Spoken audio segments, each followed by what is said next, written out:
Welcome to IHIP News, where we share our opinion about the news that is important to us. JD Vance went on Joe Rogan. Play the clip. And I think that, frankly, I wouldn't be surprised if me and Trump won just the normal gay guy vote.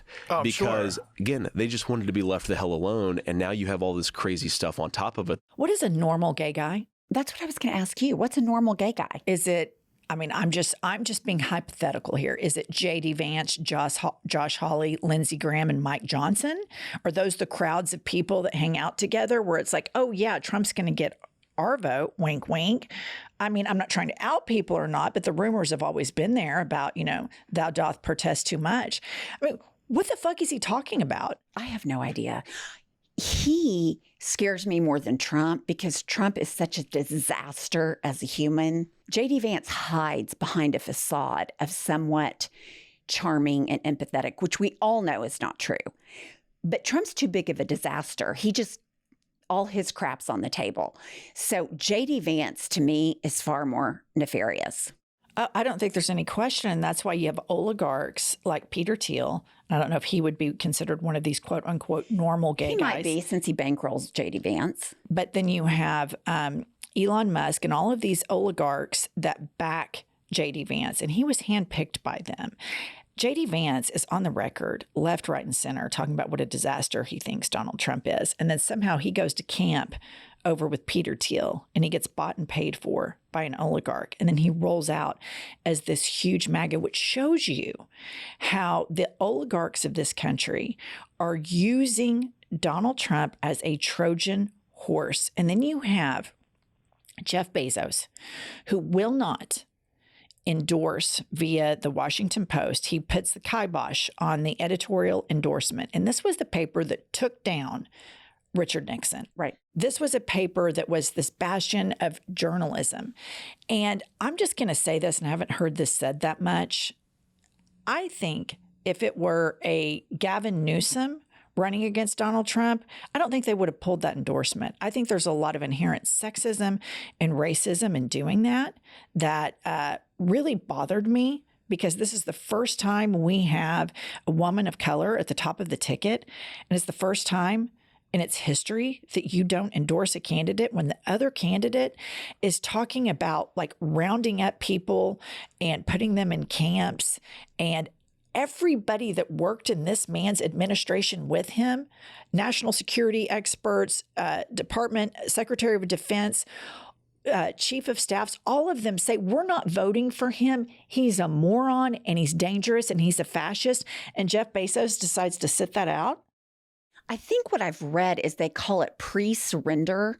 When democracies turn into autocracies, the billionaires are the first to fall because they want to maintain the status quo for themselves. And so what I've heard Jeff Bezos move classified, and the same with the LA Times owner, is what they're calling pre-surrender, so that if Trump were to win, they're on the good side of Trump versus, because they know Kamala Harris isn't going to hold this against anybody. She's a patriot, a true politician that understands, you might not agree with me, but I want to be I want to be the president for everyone. So these people are cowering to Donald Trump before the election. And that is how it goes when democracies turn into autocracies. I just read that yesterday. I think that's probably exactly right. And I think that is so disgusting that you have all of this privilege and you were able to game the capitalist system and be wildly successful. And when it comes down to it, where you get to show the world who you are, you're about keeping your wealth and consolidating your wealth, and you don't stand up for anything.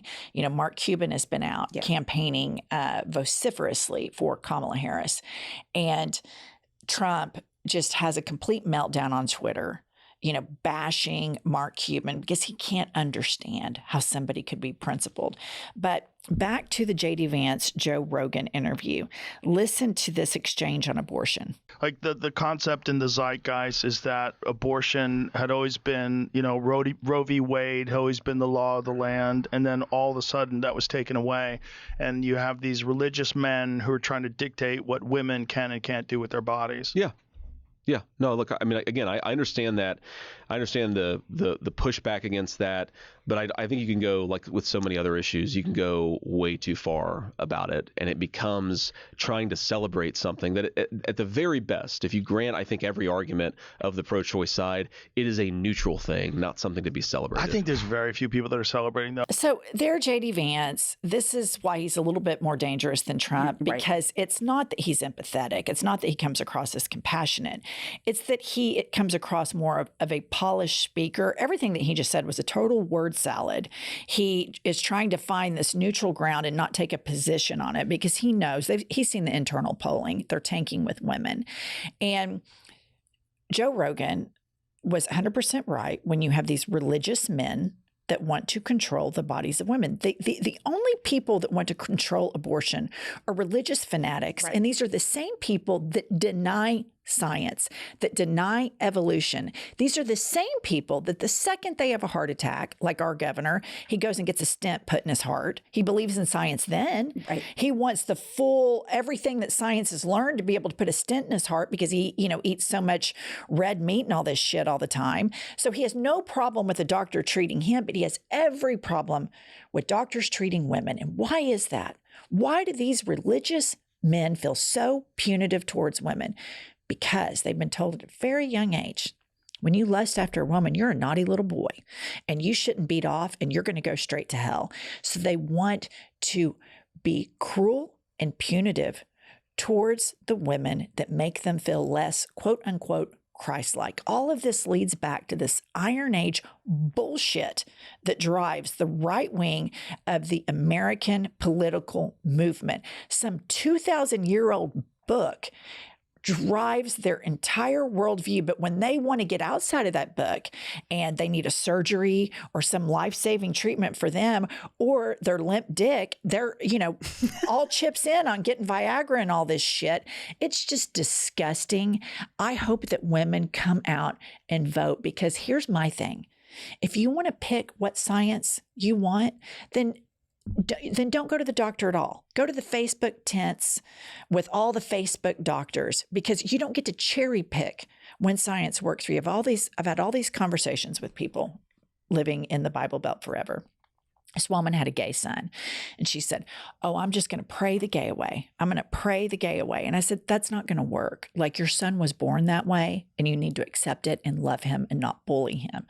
I believe anything is possible through the power of Jesus Christ. I'm like, okay, let me ask you this.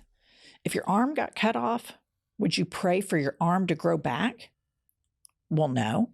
Well, why wouldn't you do that? If anything's possible through Christ, why wouldn't you pray for your arm to grow back? Because even she knew the limitations of science. And so these religious nuts, if you want to be a religious nut, I'll fight for your right to be a religious nut. You want to believe all this whacked out shit that, cavemen are riding dinosaurs and all this crazy ass shit, swing for the fences. I don't give a fuck. Keep it out of government and keep it out of the fucking hospitals and get the fuck out of women's uteruses. For God's sake, it's just maddening. It's infuriating because at the end of the day, it's power and it's control. And I heard Trump yesterday say that he was going to put RFK Jr. in charge of women's health. Motherfucker is a lawyer. He's not a doctor. Like, I get so tired of people belittling science. People died in COVID because they wanted to believe the Facebook doctors.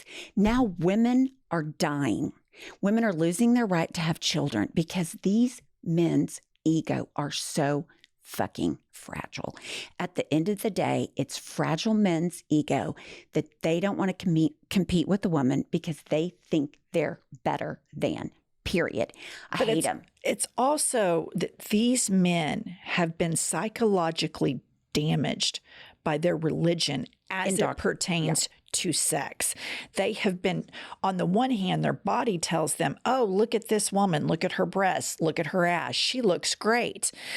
And then the drum that's been beating their head since they were 4, 5, 6 years old is that if you look at a woman and feel that, that's lust and you're a bad boy and that's a sin and you're not incurring God's favor and you're letting Satan win and you're going to go straight to hell. So there's a deeper thing besides just control. I think that the core of it is they want to punish the object of their desire, where their moms and their preachers and their dads have told them, you're a naughty little boy. Then secondly, when women are in positions of power, when you have a board, an administrative board where you have men and women, those boards do better. Look at what all men organizations do. The Catholic Church, the Boy Scouts, et cetera, et cetera. It's not good when you don't have women in positions on equal footing with men. Those are the countries and the corporations that thrive best and promote more equality and justice for everybody. So the psychological takeaway from the war on women right now, I believe, starts with religion and ends with envy. But there's a lot of Oedipus, Freudian, religious crap. But at the end of the day, the autopsy on all of MAGA, in my opinion, is going to be secularism. When we start turning our back on secularism, then you have the exact same thing that Iran, Afghanistan, Saudi Arabia, Iraq, we're no different than that. When you start allowing religion into politics, it is a very, very dangerous and precarious position that you put the country in. And now you've got Project 2025 with that's all they want to do. And as we've said, they're ambitious and they're organized. And it all goes back to religion. It does. All right. We'll see you guys tomorrow. It's so entertaining. Tap the vein. So